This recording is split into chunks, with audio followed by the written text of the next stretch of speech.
Today we're going to work on addressing a problem that this solar powered well pump is actually creating for this pond. That's true, man. When I say problem, I say it facetiously because it's actually a good problem. And if you watched our previous install videos about this well pump, you know what I'm talking about in that cut over there. And if he keeps throwing rocks like this thing's going to fill up sooner rather than later. So let's go take a peek at this thing and then we're going to get busy. Can I throw one? You throw the big one and I'll throw this at the same time. All right, how about that? Woo! Okay. Got it. Sweet. So over here is said problem. If you guys have been with the channel, you know this cut was previously draining all of that area north of the pond into the pond because unfortunately that area slopes away from the pond, and well, I didn't want to bulldoze all those trees to regrade everything. As this thing comes up from the well pump, this cut right here sits lower than the top of our overflow. So we need to close this thing back up. However, next spring, we still will have water up there. So we're gonna throw some pipe in here and be able to account for this water draining in currently. And then also, once this is closed up, have a way to pump that water into the pond. But the first thing that needs to happen is we need to grab the backhoe and we are gonna actually excavate and make the pond a little bit bigger right here on this side and here on this side. So what we're gonna do is cut the pond bank back a little bit and use that fill to fill in there. You ready to go? We're gonna start right here, we're gonna scoop it up, and we're gonna dump it over here, okay, for now.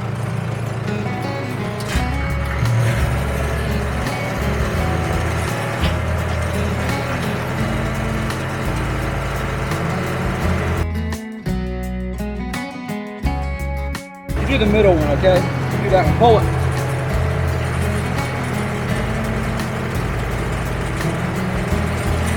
Okay, good? Up. Nice.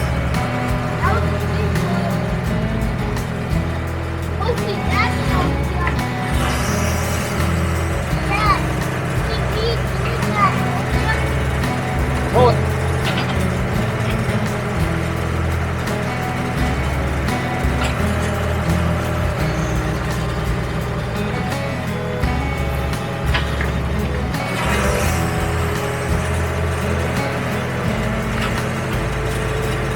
Pull it.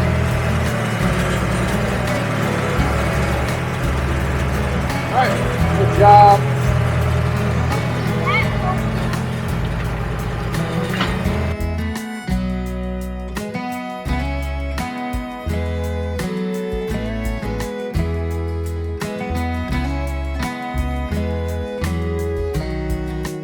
So I don't know if it made sense if I talked about it before you guys got to see it, but just trying to cut that peninsula back a little bit.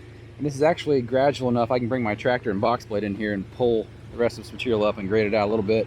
I didn't want to breach my little dam and get water up in my business there though. So now we're going to jump to this side and cut this piece back, and then we'll probably hand dig and clean out a little bit here so we can lay our pipe in, and I'll explain how we're going to do all that in a little bit. Nice. That's about perfect. Let me get it started so I can get the grass out of the way, okay? Oh!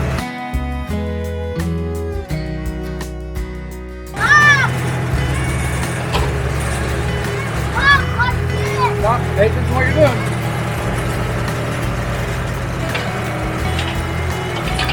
I did that!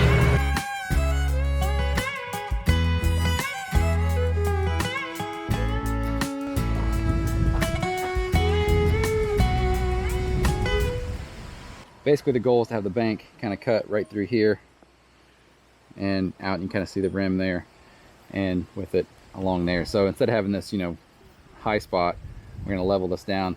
I think now the plan is going to be to bring the tractor in here. I'm usually not keen about getting the tractor so close to the pond, but with that backhoe, if I get stuck, I'll pull it out. It's really dry, quite honestly. So get the box blade, start pulling this stuff up so I have material to backfill right here. And then once this is all graded up nice, we'll start working on putting the pipe in here.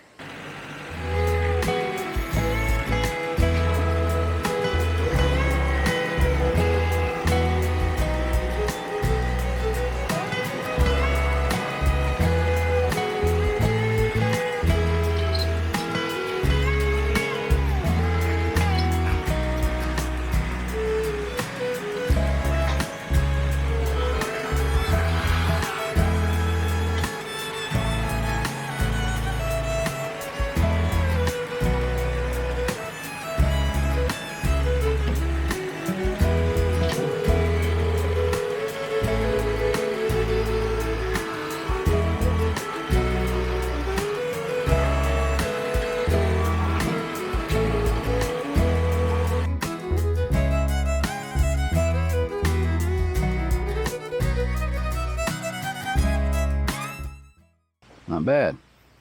It's shaping up nicely. I might do a little more cleanup off camera to just kind of get this squared away before I jump back with you guys. What's funny about this cut is when I first made it, I did use that box blade, and I was only cutting about 4 or 5 inches off at the time. And just over the last couple of years, this has eroded down to what it is now. So this sidewall is probably, I don't know, 2.5 or 3 feet deep. And if you haven't seen the videos about this cut when it first happened, I will put a link at the end of this video for you to go check it out. It was crazy the amount of water it brought into this pond. And like I said, not ideal that all that land is sloping away from the pond, but I really didn't want to get rid of this grove of trees, even though they are Bradford pears and they're invasive. It's kind of a nice park-like setting back here. High horsepower machine alert. So I got this cleaned up about as much as I want it to be. The pipe head's going to come out somewhere around here, so this will be the actual end of the bank or the end of the pond. I can clean up all that stuff later when I have this done. It's kind of outside of this project. So we're ready to throw the pipe in. Before I do that though, I might take the chainsaw and limb up some of these trees just so you guys can see better. And well, I don't know if you've ever taken a Bradford pear pokey branch to the face. These things hurt. They're sharp. Look at these things. Here's a branch. Extremely invasive. I didn't plant a single one of these trees. Kind of want to get rid of them all, but I do like the look they provide, so we'll just keep a handle on them.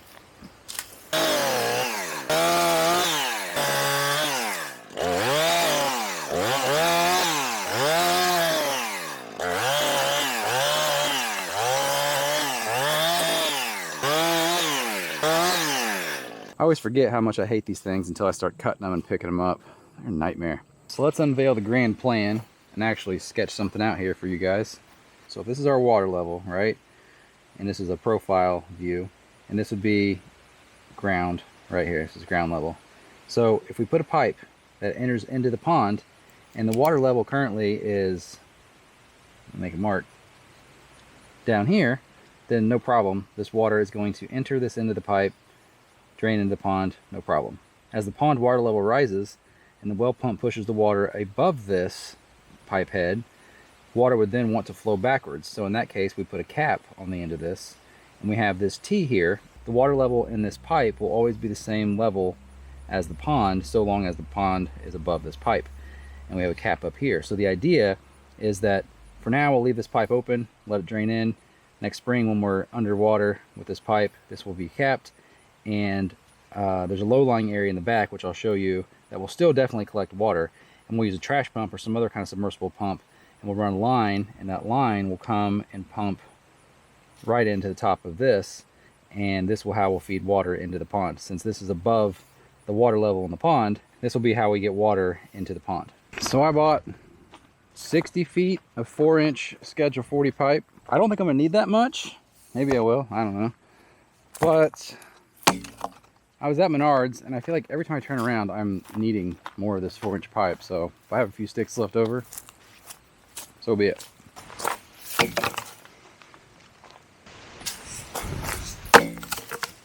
Don't get me wrong, I'm very excited to have the pond full, but I'm really excited to have this closed up. Every time you're out here on a golf cart, you always have to stop here to cut and go behind it and around. Same thing with the mower. It's gonna be nice to be able to cut right through. I was talking to my buddy Chris about this. We were weighing the pros and cons.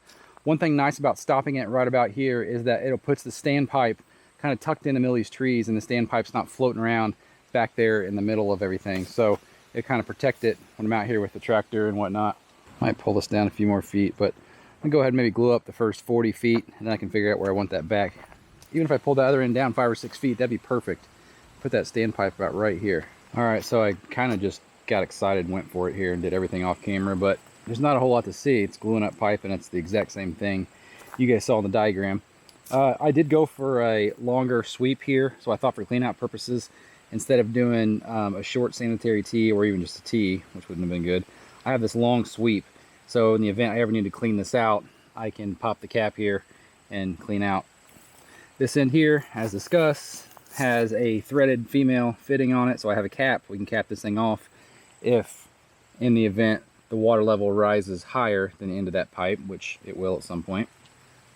So we can cap that off to keep water from coming out here, and then the water that's in the pipe will rise to the level of the pond. And again, thread cap here. This isn't glued for right now, just in case I want to shorten this later. Not to buy another one of those or a coupler. Down this end, I had a thought as I was doing this, and I want your guys' opinions, honestly. So this is exiting right now pretty much into the clay. I'm going to hand dig some of this out.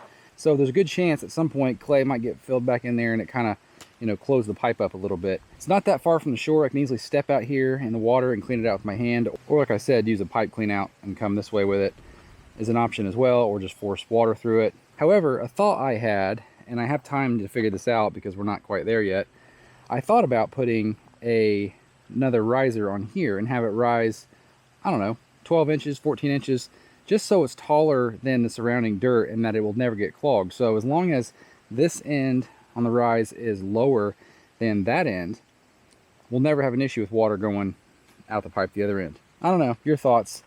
I have time, but an interesting thing to consider. And if I really wanted to get fancy, I could put a thread cap on this and close it up so that both ends at this level of the pipe are closed up, and the only way water is going into the pond is down that pipe, across, and then back up this pipe. And again, so as long as this one's shorter than that one, any water we put in that pipe will come out and pop out of this one. What I might do is actually go get some 53, have a pile of stone up there, and put stone around this just to keep it from turning, and then the stone's not likely to erode and go back into the pipe like loose fill would be. And just in case I get a little out of control, I'll go ahead and put these caps on here.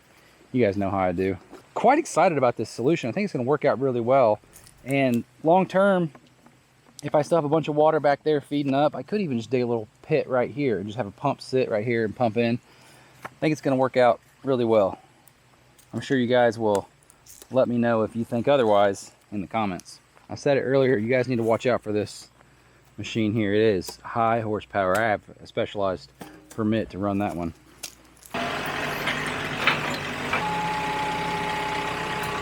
Anyone out there priced stone lately? This is 53, so a crushed limestone. It is expensive. My buddy Chris said one load's almost 700 bucks these days. I've got a pile up by the barn they keep pulling from. So if he sees this and sees me throwing 53 just around a pipe out in the middle of the field by the pond, he's probably gonna think I won Powerball. It is my favorite aggregate though.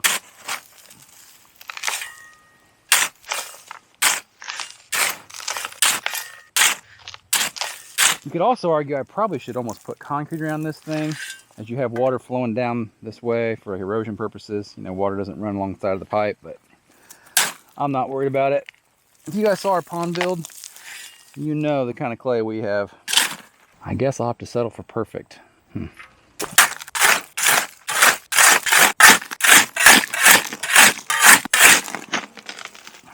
not. Let's fill her in.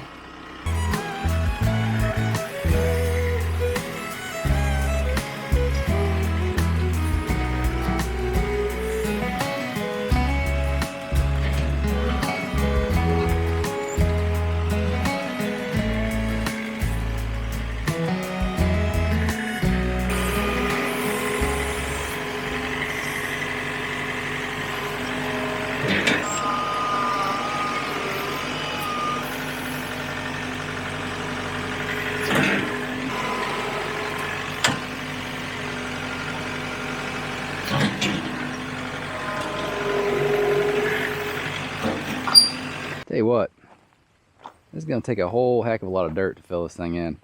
And luckily I have it. It's all back there at the berm. So I'm not going to show you guys me closing this trench up. It's just putting dirt into a hole. The crux of this is done. But let me know what you guys think about the end down here. Should I do something with it, like turn it up, or let it go, or just wait and see? I can always come back and put something on it later. I am pretty pleased with this solution. I think it's going to work out really well. Some people may question having that pipe submerged and will water still come out of it. It should. As long as the water going into that pipe is sitting higher than the pond, we should be good. And for some weird reason, I defy the laws of physics and it doesn't. One thing I could do is build a little platform and have a 55-gallon drum or 125-gallon tank or something. Have a tank sitting higher that I pump into so I have more head pressure to kind of force it out. And honestly, that may not be a bad idea. If I had more velocity, the pipe might stay cleaner. And that right there is another reason I went with Schedule 40 pipe versus just corrugated drainage tile. I wanted something that's going to hold up. I didn't want something that's going to collect a lot of debris as water goes down there, because again, it's not going to have a lot of velocity to it. And we do have really great clay, but I'm not compacting this in here right now. And so in the event this seeps or leaks back a little bit, I want to be able to come out here with a backhoe and press this down and not worry about crushing any kind of pipe. I'll tell you, every fall after the algae kind of stops growing, or late summer rather, it's not even fall, the water just becomes so perfect. We still have dye in there obviously, but look how clear the edges are. They're super clean, super clear. This thing looks so fantastic. I just can't imagine when it's full and all this is gone and it's just pretty water all the way up. And I tell you, this thing has been rocking so far. What you're looking at there is about 22 gallons a minute. You see a bunch of minnows swimming off there. Yeah, 22 gallons a minute. That thing is a champ. About 5 or 6 days ago, maybe a week ago, I don't remember, the base of that stake was not even in the water. It was actually about an inch away. And so yes, the water's come about 3 or 4 inches past it. It's starting to move up that line. So it's probably come up an inch or two in the last week. And it's been 85, 90 degrees here every day this week. I am yet to start pumping at night. You can see my generator sitting here. I was having trouble with my generator itself, actually the GFCI tripping every time that pump starts. And I talked to RPS and they said, yep, our pumps are a lot like a refrigerator in that they hate GFCI. So I'm gonna have to do some modding to that to get rid of the GFCI functionality so that we can pump after hours, because that would be awesome. I'd love to have this thing full sooner rather than later. Man, it's a hard view to beat. I mean, mostly because there's a John Deere tractor and a case backhoe over there, but you know what I mean. So I hope you guys will stick around as this pond works its way to full. We'll see you guys next time. Take care. Bye. See ya. Later. Peace. Later, dudes.